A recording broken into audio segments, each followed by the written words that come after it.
जय हिंद, जय भारत।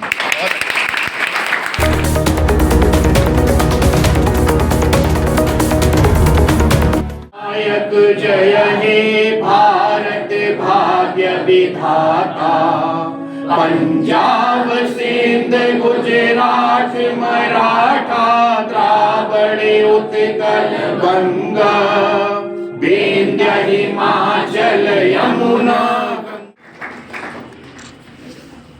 अब मैं सबसे अनुरोध करूंगा कि मंचासीन अतिथि महोदय श्री विजय सर के लिए प्रतीक चिन्ह देकर सम्मानित करें। सभी बच्चे जोरदार तालियां बजाएंगे। जय भारत।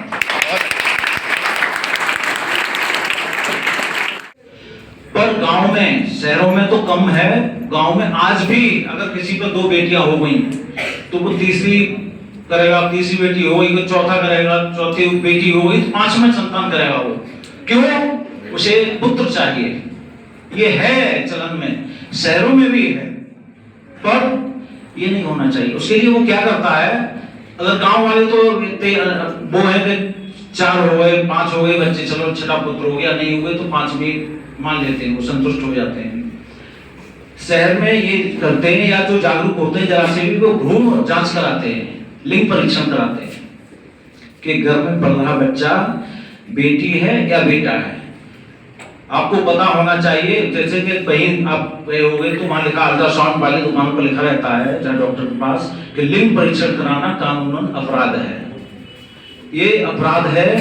अगर पहली बार कोई लिंग परीक्षण कराता है, जो पूछता है उस पर 50,000 रुपए का जुर्माना है, और जो डॉक्टर बताता है उस पर 10,000 रुपए का जुर्माना है, और दोनों को 3-3 साल की सजा है। दूसरी बार अगर पूछता है तो दोनों पर, डॉक्टर और पूछने वाले पर 50,000 रुपए का जुर्माना है और 3 साल की सजा है। तो आपको ये भी देखना है कि कहीं लिंग परीक्षण हो रहा है या संज्ञान में, डायरेक्ट तो नहीं पूछते आजकल, वो एक संकेत, जैसे कोई रंग बता दिया, पीला है तो लड़का है और नीला है तो लड़की है, तो वो डॉक्टर से पूछते हैं कि भाई नीला है पीला क्या है। तो ये भी आपको देखना है, जागरूक रहना है। और सबसे बड़ी बात यह है, देखिए हम हर शिविर में कहते हैं और हम भी इसी सिद्धांत पे चलते हैं। मैं खुद चलता हूं सिद्धांत पे, न तो शोषित होना है और न किसी का शोषण करना है। दोनों ही अपराधी हैं, शोषित होने वाला भी और शोषण करने वाला भी। मैं एक दृष्टांत बताऊंगा। अभी कांवड़ यात्रा हो रही थी, तो मेरी गाड़ी से मैं कोट आता हूं, तो उस दिन संडे था, तो मैं बेटी आई हुई थी, तो ताई जी रहती है बिल्लाम गेट पर हमारी, तो वहां गए थे रजत भाई साहब उधर। हाँ, तो मैं बेटा बेटी को घुमा ले जाना, तो मैं जा रहा था बिल्लाम गेट पे, जैसे ही हमने गाड़ी अपनी मोड़ी बादल की तरफ, कहां से कावड़ी आ गए, डका हुए दौड़ते हुए, उन्हें डंडा मार दिया गाड़ी में, हमारा फ्रंट कांच शीशा टूट गया।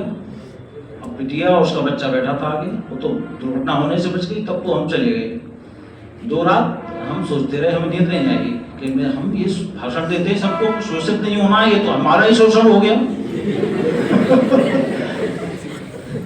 फिर मैंने 2 दिन बाद कोर्ट में एप्लीकेशन दी, 307 की FIR कराई मैंने कावड़ियों के खिलाफ। लोग कहें, जज साहब कहें, अरे ये कावड़ियों का तो भाई FIR नहीं हो रही, लखनऊ से मॉनिटरिंग हो रही है, और ये भाई सब ये कैसे हो जाएगी भाई वकील साहब? मैंने कहा नहीं होगी, होगी, FIR करिए आप। FIR हुई उसमें 307 की। आयोग को हमने कोर्ट पे बुलवाया कि आप दीजिए, बिलामगढ़ पर CCTV कैमरे लगे हुए हैं। मैंने CCTV कैमरे की फुटेज लाइए। आयोग जब कोर्ट ने तलब किया तो वो कहता है साहब घटना से 1 महीने पहले से CCTV कैमरे खराब है। देखिए सिस्टम, देखिए क्या हो रहा है। फिर क्या हुआ, हमने अंकिता शर्मा जो IPS है आपके यहाँ कप्तान, उनसे फोन पर बात की।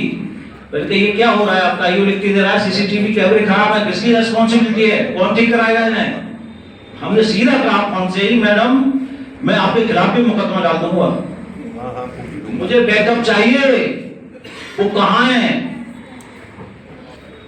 कावड़िए जिन्होंने हमारी गाड़ी का शीशा तोड़ा वो चाहिए हमें। वो कहते नहीं सिंह साहब मैं देखूंगी और निकलवाऊंगी। आइए आज भी बात कर रहा है सर, वो वहां भेजा है हमने, आज भी मिलता है, वो आ जाए, बैकअप निकलेगा उसका, हम कोशिश कर रहे हैं पूरी। अभी पेंडिंग है मामला वो, अगर जल्दी डिसाइड नहीं हुआ तो मैं एक एप्लीकेशन और दूंगा कोर्ट में। बताइए कैमरे सही हुए नहीं हुए। तो मेरा कहने का आशय ये है कि आपको शोषित नहीं होना है, और शोषित कौन नहीं होगा? जो अपनी जगह सही होगा। आपको अपनी जगह सही रहना है। आप गिल्टी होंगे तो कुछ नहीं कर पाएंगे किसी से। तो मैं तो न्यायालय में भी जो गलत होता है वो जज को ही कह देता हूँ सीधे कि आप गलत है, यहाँ आप ठीक करिए। हालांकि गलत है, डाइस पे नहीं कहना चाहिए, पर हम डाइस पे कह देते हैं। मैं अवॉइड कर रहा हूँ। एक बार का ऐसा हुआ, 15 अगस्त पर हम 26 जनवरी को बुलवाते हैं तो हम बोलते हैं, तो हमने तो जज साहब से परमिशन लेके 15 अगस्त को बोल दिया भाई कि अधिवक्ता, मैं बताऊंगा। अच्छा, अधिवक्ता किसी को नहीं बनना आप लोगों में से, ये बताइए पहले, हैं? नो, अरे वेरी गुड, फ्लैट के थ्रू जाइए, अच्छी बात है। और एक बात बता दें, हम जज बनने के लिए भी पहले आप LLB पास करेंगे, ठीक? जो अधिवक्ता बनेंगे पहले, अधिवक्ता बनने के बाद ही जज बन पाएंगे, क्योंकि 3 साल कंपलसरी कर दिया है प्रैक्टिस। आप यस, मालूम हो सर। अरे वेरी गुड, बहुत अच्छा, हमारी शुभकामनाएं। तो हमने स्पीच दी 15 देश की आजादी विधिक जागरूकता शिविर के मुख्य अतिथि हमारे अपर जिला जज श्री विजय कुमार तृतीय, जो जिला विधिक सेवा प्राधिकरण के सचिव भी हैं, आपके प्रबंधक विवेक राजपूत जी और प्रिंसिपल साहब, उपस्थित छात्र छात्राओं, पुलिस इंस्पेक्टर और अन्य टीचर स्टाफ। देखिए, जैसा कि आप देख रहे हैं, ये जो आज इस समाचार सिखा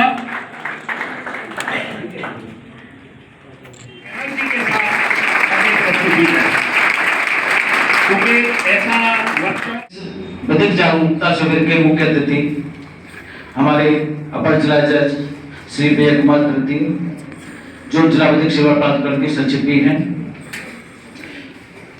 आपके प्रबंधक विवेक राजपूत जी और प्रिंसिपल साहब, उपस्थित छात्र छात्राओं, पुलिस इंस्पेक्टर और अन्य टीचर स्टाफ। देखिए, जैसा कि आप देख रहे हैं, ये जो आज इस शिविर का आयोजन किया जा रहा है, जिला विधिक सेवा प्राधिकरण जनपद न्यायालय कासगंज के द्वारा ये शिविर आयोजित है। मुझे 2 चीजें आज जो छात्राओं ने अपनी स्पीच दी उसमें बहुत अच्छी लगी। चारू, नेगेटिव और पॉजिटिव दोनों का है। चारू और बाद में पंच का है ना, हाँ, चारू और पंच का उन्होंने जो आज है प्रेजेंट में यथार्थ बताया है और हम इसे स्वीकार करते हैं। देखिए, सुप्रीम कोर्ट के रिटायर्ड जज हैं, उन्होंने भी ये कहा है कि न्याय की तरफ वही रुख करें जिनके पास पैसा है, जिनके पास धन है। तो पर ये बात अलग है कि सारे जजेस रिटायर होने के बाद ही स्पीच देते हैं। कुर्सी पर रहते हुए स्पीच नहीं दे पाते। भारत के इतिहास में पहली बार एक बार प्रेस कॉन्फ्रेंस की थी, जो एलाइड जज थे सुप्रीम कोर्ट में, उन्होंने सुप्रीम कोर्ट की जो खामियां थी, कॉलेजियम में जो खामियां थी, वो प्रेस कॉन्फ्रेंस बाकायदा बुला के और प्रेस कॉन्फ्रेंस की थी। ये बहुत बड़ी बात थी, एक बार हुआ है ऐसा। देखिए, जैसा कि वंशिका ने बताया था, DLA से जिला विधिक सेवा प्राधिकरण द्वारा बहुत सारी योजनाएं संचालित हैं, जिसमें अगर आपके देखिए आपके पेरेंट्स के मुकदमे में चल रहे होंगे कोर्ट्स में, सब कोई हर फीस नहीं दे सकता। बताऊं कि फीस बहुत महंगी है भाई, ये वाली बात सही है, जैसा कि वंशिका ने बताया। तो जिला विधिक सेवा प्राधिकरण, अगर आपके केस चल रहे हैं वहां और आप फीस अधिवक्ता की वहन नहीं कर सकते, आप अपना फोटो लेके आइए, आधार कार्ड लेके आइए। PLBs हमारे यहाँ रहते हैं, वो आपकी एप्लीकेशन लिखेंगे, जज साहब के सामने प्रस्तुत होगी वो, और जज साहब अगर उचित समझेंगे तो आपको निःशुल्क अधिवक्ता उपलब्ध कराएंगे। ये जिला विधिक सेवा प्राधिकरण करता है।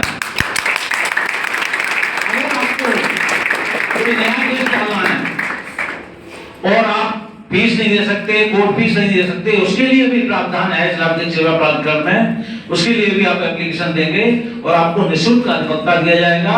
आपको फीस नहीं देनी, कोर्ट फीस नहीं देनी, वो जिला विधिक सेवा प्राधिकरण आपको अधिवक्ता उपलब्ध कराएगा और वही फीस वहन करेंगे। हालांकि फीस वो सरकार के हेड से आती है, वो निःशुल्क अधिवक्ता को उसके द्वारा जिला विधिक सेवा प्राधिकरण के द्वारा प्रोवाइड की जाती है, आपको नहीं देंगे। अच्छा, एक बात और, ये तो रही मुकदमों की बात। मुकदमों पे जैसा कि वंशिका ने कहा, वंशिका से पहले चारू ने तारीख पर तारीख मिलती है, डिले बहुत है। जस्टिस ये वाली बात सही है कि डिले जस्टिस न्याय नहीं है किसी के साथ।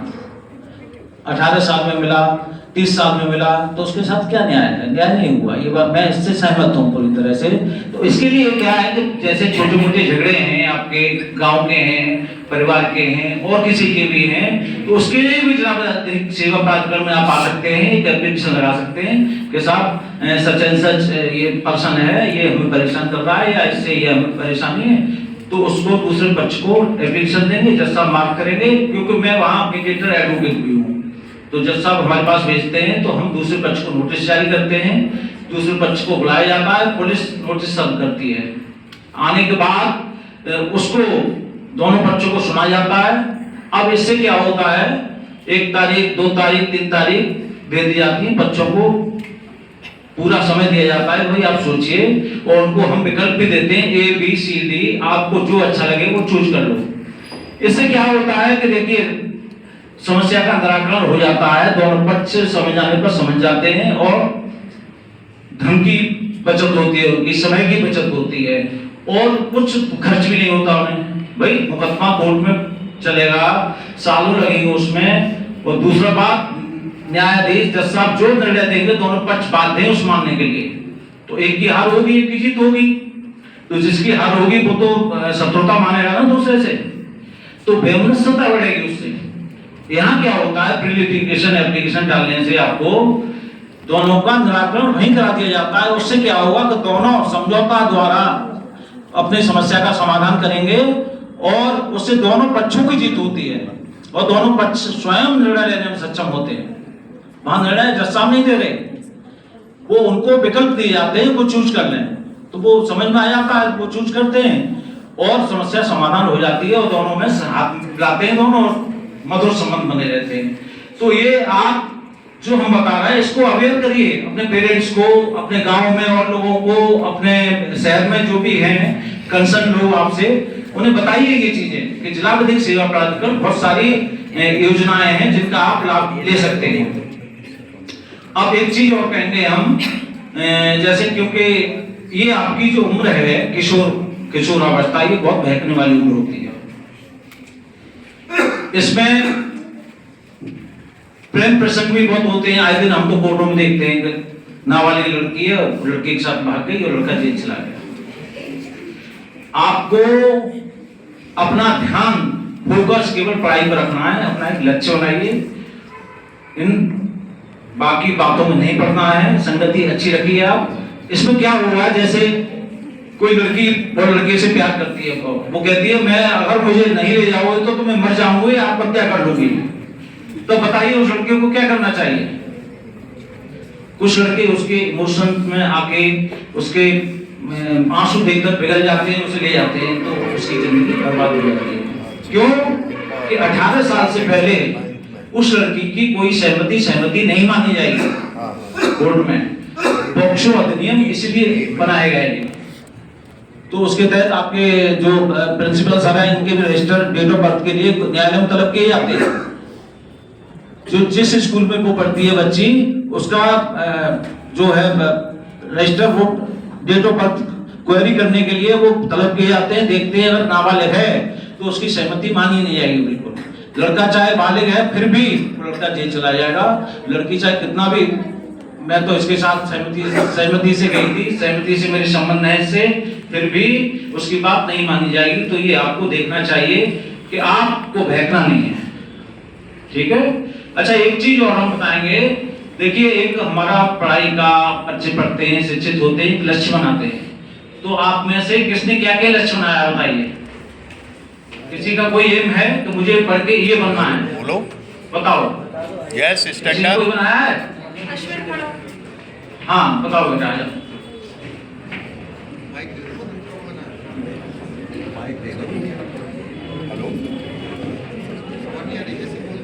डॉट डॉट हाँ ये तो बोल दो यहाँ से।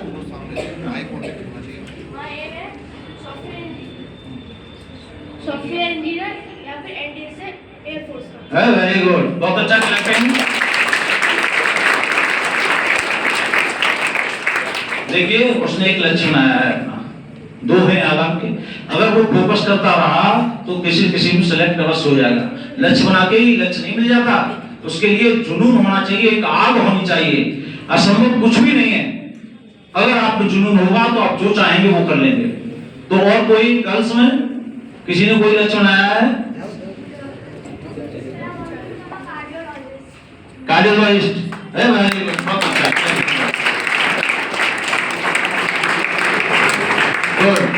देखिए वो कार्डियोलॉजिस्ट बनेगी, अच्छी है। डॉक्टर एक सेवा भाव होना चाहिए, डॉक्टर देश में अच्छे होंगे तभी देश की सही से इलाज हो सकेगा।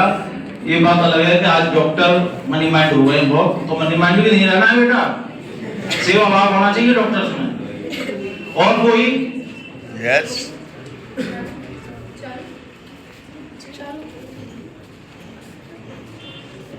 Sir I want to be become IAS है, वेरी गुड। देखिए चारू की स्पीच मुझे बहुत अच्छी लगी और उसने जो सच है वही कहा, तो सच कहने की हिम्मत जिसमें होगी वो तो आगे जाएगा ही जाएगा। तो वो चारू अगर यही जज्बा रहा उसमें तो मैं लिख के दे सकता हूँ, आईएएस क्वालिफाई करेगी, वो बन जाएगी।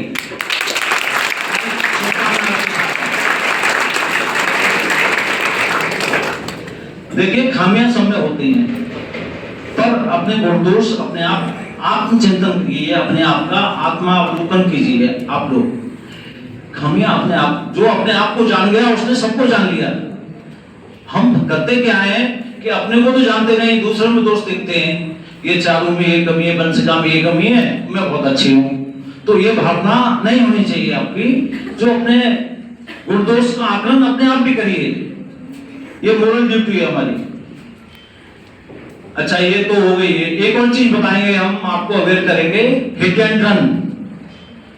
जैसे कोई अज्ञात वाहन किसी को सड़क पर टक्कर मार गया, उसकी डेथ हो गई, तो क्या होता है उसमें क्योंकि नंबर गाड़ी का नोट नहीं किया तो उसमें एफआईआर अज्ञात कर लेते हैं, और पेरेंट्स को कोई जो उसके उत्तराधिकारी होते हैं मरने वाले को, उनको कोई कंपनसेशन नहीं मिलता।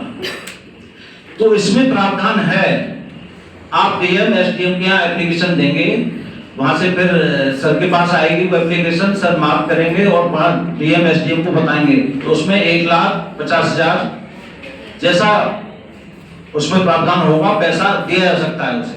तो ऐसे बहुत सारे केस हैं जिनमें पैसा मिलता ही नहीं, बहुत सारे लोग मर जाते हैं। तो इसके लिए भी आप अवेयर रहिए और औरों को अवेयर करिए। एक बात और कहेंगे हम, आजकल एक कुरीति चल रही है बाल विवाह, आज भी गांव में है ये प्रचलन, हालांकि लोग बहुत अवेयर हैं इसके लिए, पर बाल विवाह। अच्छा ये बताइए आप लोग, लड़का और लड़की की शादी की उम्र क्या है?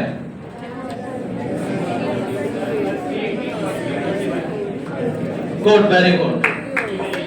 हाँ, लीगल एज गर्ल्स के लिए 18 और बॉयज के लिए 25। अगर हम आप लोगों से कह रहे हैं, अगर इससे कम उम्र में कहीं शादी हो रही है तो आप 112 पर कॉल करिए, 100 नंबर पर कॉल करिए। अगर कहीं नहीं सुना जा रही आपकी, तो जिला विधिक सेवा प्राधिकरण कपड़ा नंबर 51 में आएगी, वहां आपको पूरा प्रोटेक्शन मिलेगा, जो उसकी शादी रुकवा दी जाएगी। और उन्हें खुलेआम कह रहे हैं कि न्याय बिक रहा है आपके यहाँ, पूरी जुडिशरी मेरे खिलाफ हो गई, पर मेरा कुछ बिगाड़ नहीं पाई। क्यों? मुझे लालची नहीं है, मैं तो सच की वकालत करता हूँ और समाज सेवा की तरफ वकालत करता हूँ।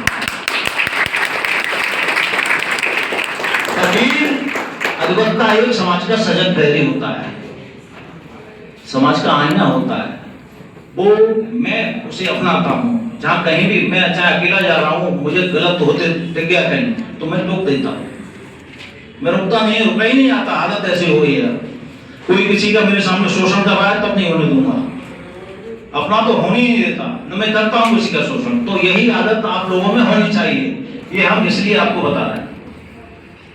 देखिए ये बात हो गई, पॉक्सो वाली हो गई। अब आज क्योंकि संविधान दिवस है तो मैं सबको संविधान दिवस की हार्दिक शुभकामनाएं देता हूं। अच्छा, ये संविधान पे आपने तैयारी भी की होगी।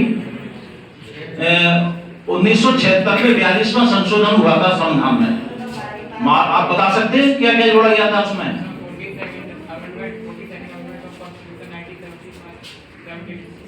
1976 की बात बता रहा हूं मैं। 76 में जो 42वां संशोधन हुआ था 42, उसमें 3 शब्द जोड़े गए थे। सर उसमें सर जो हमारी मतलब वो है प्रीएम्बल, उसमें सेक्युलरिज्म, लिबर्टी वगैरह ऐड किए गए थे इंदिरा गांधी ने। और फिर सर इंदिरा गांधी कॉन्स्टिट्यूशन और मिनी कॉन्स्टिट्यूशन भी बोला जाता है। हाँ, देखिए सेक्युलरिज्म जोड़ा गया था सर। समाजवाद, सेक्युलरिज्म सही होता, समाजवाद जोड़ा गया था, धर्मनिरपेक्षता जोड़ी गई थी और अखंडता, ये 3 शब्द जोड़े गए थे। जैसा कि हमारा देश हम सब जानते हैं संविधान से चलता है। संविधान विधि की सर्वोच्च ग्रंथ है हमारे देश का, उसी से सब गवर्न होते हैं। संविधान से ही हम और आप गवर्न होते हैं, संविधान से ही सरकार चलती है। संविधान की जो उद्देश्य का है, उन लोगों को भी बधाई देना चाहता हूं कि उन्होंने बहुत अच्छी तैयारी की और इस तैयारी को आगे बरकरार रखिए और मन लगाकर अपनी पढ़ाई पर ध्यान दीजिए। आज मैं उन प्रतिभागियों के नाम यहां से अनाउंस करूंगा जिन्होंने इस डिबेट में अपनी भूमिका निभाई। Miss Paridhi Bhardwaj, she has got 109 points. इनका टॉपिक था नेगेटिव रोल, टॉपिक था फेडरलिज्म। So much अलसिफा।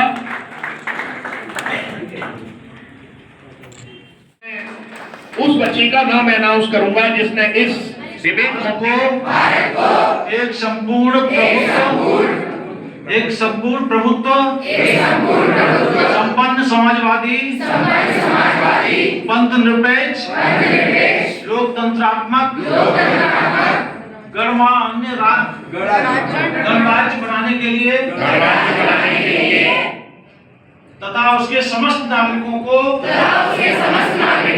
सामाजिक, आर्थिक और राजनीतिक न्याय, विचार अभिव्यक्ति, विश्वास, धर्म और उपासना की स्वतंत्रता, प्रतिष्ठा और अवसर की समता प्राप्त कराने के लिए तथा उन सब में व्यक्ति की गरिमा और राष्ट्र की एकता और अखंडता सुनिश्चित करने वाली बंधुता बढ़ाने के लिए दृढ़ संकल्प होकर अपनी इस संविधान सभा में आज तारीख 26 नवंबर 1949 को एतद द्वारा इस संविधान को अंगीकृत, अधिनियमित और आत्मार्पित करते हैं। जैसे आप लोग कहें डिले होता, नो डिले। ये मूल अधिकार है। ये मूल अधिकार किसी पब्लिक प्राइवेट पर्सन के विरुद्ध नहीं प्राप्त है। ये मूल अधिकार हमें राज्य के विरुद्ध प्राप्त है। राज्य की एजेंसियां जो सेवा दे रही हैं, उस सेवा में कोई कमी है, उस सेवा की कमी की वजह से हमारा मूल अधिकार प्रभावित हुआ है, तो हम सीधे हाई कोर्ट, सुप्रीम कोर्ट जाएंगे।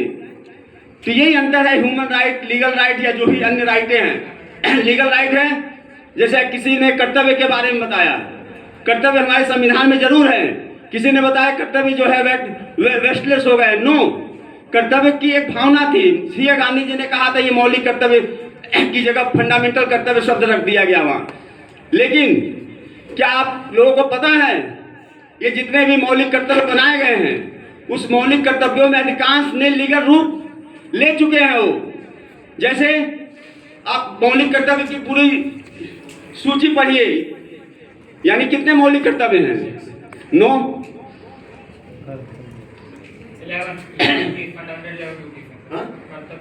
लास्ट वाला कौन सा है? लास्ट वाला देखिए, शिक्षा का अधिकार अधिनियम जब जोड़ा गया था, आर्टिकल 21 ही है, लेकिन 21A लाया गया जब, यानी शिक्षा के अधिकार को मूल अधिकार बनाया गया। कोई भी स्कूल कॉलेज अगर किसी को शिक्षा के अधिकार से वंचित करता है तो उसका भी मूल अधिकार है ये। अब ये वो लीगल राइट नहीं रह गया, सिविल राइट नहीं रह गया, मूल अधिकार आर्टिकल 21A में जोड़ दिया गया शिक्षा के अधिकार को। जब ये जोड़ा गया तो साथ में कर्तव्य भी जोड़ा गया कि हर एक माता पिता का कर्तव्य होगा कि अपने बच्चों को जो है निःशुल्क और विधिक शिक्षा दिलवाने का प्रयास करेंगे वो, यानी अपने बच्चों को स्कूल भेजेंगे। मेरे कहने का मतलब ये तो खैर लीगल राइट अभी नहीं बना है स्कूल भेजने वाला बच्चों को, लेकिन शिक्षा का अधिकार मूल अधिकार है, कोई भी हनन नहीं कर सकता है। गांव का एक लड़का जाता है अपने पिताजी के साथ, पिताजी कहते हैं एडमिशन ले लो, अध्यापक मना करता है, सीधे हाई कोर्ट। क्यों? ये मूल अधिकार है।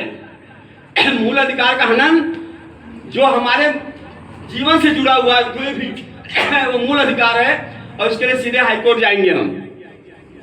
इसी तरह लीगल राइट, जैसे मैंने कहा बहुत से ऐसे अलग से अधिनियम जो बनाए हैं उससे जो अधिकार मिलता है वो लीगल राइट है, लेकिन फंडामेंटल राइट तो कॉन्स्टिट्यूशन से ही मिलता है। लीगल राइट के लिए आप आइए, सिविल कोर्ट आइए हमारे हनन होने पे। कर्तव्यों की बात आती है, कर्तव्य अब वो नहीं रह गए जो केवल संविधान में लिखे हैं। अधिकांश कर्तव्यों को अधिनियमित कर दिया गया। जैसे कोई बता सकता है, जैसे फॉर एग्जाम्पल जैसे कई कर्तव्य उसमें पढ़ेंगे, 2 या 3 कर्तव्य पर्यावरण के बारे में है, तो पर्यावरण पे कानून बनाए जा चुके हैं। कोई हनन करे दंड की व्यवस्था है उसमें। Air pollution act, water pollution कई है, इन्वायरमेंट प्रोटेक्शन एक्ट है 1986 का। तो मेरे कहने का मतलब ये है कि सभी लोग कुछ एम बनाइए, चीजों को समझ के पढ़िए। कोई बता सकता है ट्रांसलेशन, वह जाता है, हाथ उठाएगा, कोई बोलेगा नहीं, वह जाता है का इंग्लिश ट्रांसलेशन क्या होगा? बोलेगा नहीं, मैंने कहा कोई बोलेंगे नहीं, हाथ उठाएंगे। हाँ बताइए, ये सही बता रहे हैं कि गलत बता रही है? सही बता रहे हैं कि गलत बता रही है? हाँ, अगर हम कहें कि ही इज गोइंग होगा तो नो। हम अगर कहें कि वह जाता है, ये गलत बता रहे हैं, ही इज गोइंग होगा तो रॉन्ग। हाँ, गलत होगा। गलत होगा ना। देखिए सही बता रहे हैं। वे कहने में कॉन्फिडेंस क्यों नहीं आ रहा भाई? गलत चीज को गलत कहिए, गलत चीज को गलत कहिए। आप कर रहे हो, कॉन्फिडेंस क्यों नहीं आ रहा है? वो शर्माते हुए ही गोज बोल रही है, ज्यादा जोर से बोली होती ही गोज। मैं एक बात कर रहा हूँ, अब सही बताई कर जाओ। तो ही गोज सही है। मेरे कहने का मतलब समझ के पढ़िए कोई भी चीज। इसमें 2-3 लेक्चर्स जो डिबेट हो रहा था उसमें वैसे हम आज पहली बार समझ नहीं पा रहे हो। 5-6 जिन लोगों ने भी बोला था कि वो समझ के तैयार की है कि रट्टू तोता वाला जो होता है, कहीं पकड़ के कहीं लिख के इधर से उतारा कहीं उधर से उतारा, ये हमें आज समझ में नहीं आ रहा है। इन 6 में से कितनी ओरिजिनल है, ओरिजिनल थी या है, और डुप्लीकेट मतलब वही जो इधर से उधर समझ के मतलब जो बोले हैं उनको खुद भी नहीं पता है कि मैं क्या है ये चीज। तो ये समझ में नहीं आ रहा है। हमें तो सब ओरिजिनल ही लग रहे हैं आज। पता नहीं क्यों ऐसा लग रहा है, सब समझ के ही बोले हैं। तो अगर समझ के बोले हैं तो पक्का माने इस स्कूल का बहुत विकास होने वाला है, क्योंकि अपने देश में आप कुछ ऐसी बातें नहीं बताना चाहते तो चलिए बताते हैं। अपने देश में क्रिएटिविटी बहुत कम है। क्रिएटिविटी मतलब होता है सृजनात्मक क्षमता। कोई विषय दे दिया जाए तो कोई सोचे नया टॉपिक, कोई नया चीज उभर के आए सामने। जैसे सॉफ्टवेयर इंजीनियर वाले यही काम करते हैं। कोई चीज ऐसे उड़ रही है तो कुछ ऐसा सोचे कि कैसे हम ऐसे करें, ऐसे आके फिर ऐसे जाए, फिर ऐसे आए, फिर ऐसे जाए। तरह तरह के खिलौने बन रहे क्या हैं, सब सॉफ्टवेयर पे तो है। तो मेरे कहने का मतलब क्रिएटिविटी वो करते हैं, लेकिन वो भी सबके अंदर नहीं है। जिसके अंदर होगा ना, उसके पिता बहुत गर्व से कहेंगे मेरा बेटा सॉफ्टवेयर इंजीनियर है, और साल के जो है 75 लाख पैकेज है उसका। पैकेज ऐसे नहीं है वास्तव में, जो है पैकेज ऐसे नहीं है वास्तव में जो है उसने वो काम किया है। तो क्रिएटिविटी ऐसी नहीं आती है, वो अलग एक क्षमता होती है। क्रिएटिविटी मतलब समझे सृजनात्मक कोई नया चीज नहीं, बाकी तो सब नकल वाली चीजें हैं। आप यहाँ से उतार लीजिए, वहां से पढ़ लीजिए, यहाँ से उतार लीजिए, यहाँ से पढ़ लीजिए। फिर एक चीज आती है, हम आपसे जो कहना चाह रहे थे, बैठने वाली चीजें रह जाएंगी। बैठने के विषय में जो है किसी ने बताया आपको कैसे बैठना चाहिए। ये 90 डिग्री पे पैर होना चाहिए हमेशा, कमर सीधे होनी चाहिए। आज के बाद ये प्रैक्टिकल होगा, आप देख लीजिएगा इस चीज को और फीडबैक चाहे इनको बता दीजिएगा चाहे आपको बता दीजिएगा। आप ये हो नहीं पाता, मैं कई बार यहाँ बैठे बैठे कोशिश किया कमर सीधा करके बैठूं। आपकी ये कमर स्पाइनल कार्ड यानी कमर के हिस्से जितने सीधे होंगे दिन भर में, आप उतने ही एनर्जेटिक महसूस करेंगे। लोग कहते हैं ना काम करते करते थक गए, थकना दूर, आप और ऊर्जावान होते जाएंगे। शाम होते होते आपकी कार्य करने की क्षमता 2 घंटा बढ़ जाएगी। कौन नहीं चाहता है कि हम घर पे जाएं तो और अच्छे से रहें और लोगों से बात करें, हमारी ऊर्जा बनी रहे। मेन सब एनर्जी का खेल है।